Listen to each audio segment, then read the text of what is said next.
According to Uganda's most recent national population census conducted by Uganda Bureau of Statistics, more than 73% of Uganda's population consists of children and youth. This means the country has a largely dependent population, with a fewer people actively contributing to the economy, placing pressure on the productive minority. To address this, Plan International and its partners have initiated dialogues with young people from Uganda and across Africa, aiming to give them a voice in shaping policies and programs that directly impact their lives. There have been very many alarming announcements from major donors. We want our young people to know how to raise their own resources in countries to ensure that the work that they are doing is something that we can progress beyond just getting donor funding. The effects of the funding cuts have been especially harsh on young women. Many have experienced unplanned pregnancies, leading to school dropouts and a growing number of girls unable to return to education.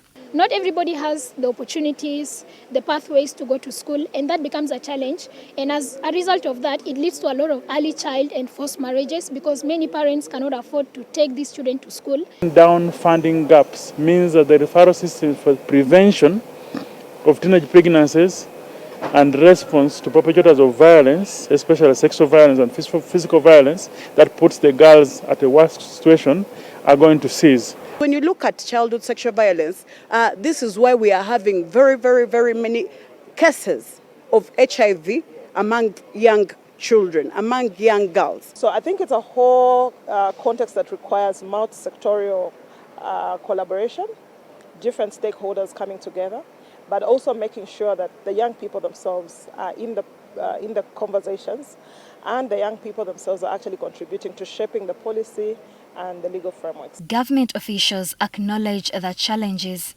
Mondo Chateka, the Commissioner for Youth and Children at the Ministry of Gender, Labour and Social Development, says that although ministry funding has increased, more robust long-term solutions from the government are urgently needed. How do we prioritize sexual reproductive health for the young people? How do we ensure that we have reduction in the number of people getting pregnant when they have not planned for the pregnancy?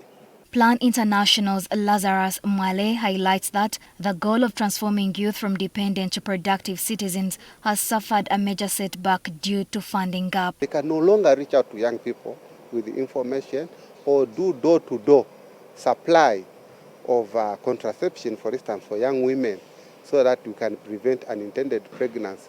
Civil society organizations echo this concern and are urging the government to increase domestic funding to close the gap left by former international donors and build resilient youth-centered programs for the future. So this is an opportunity that we do not take for granted, but we want to use it to continue to advocate at a regional platform and at a bigger picture, because when we combine our voices together as young people, we can be able to do a lot of things for our respective countries. We look forward to these young people having a fruitful engagement and coming up with innovative ways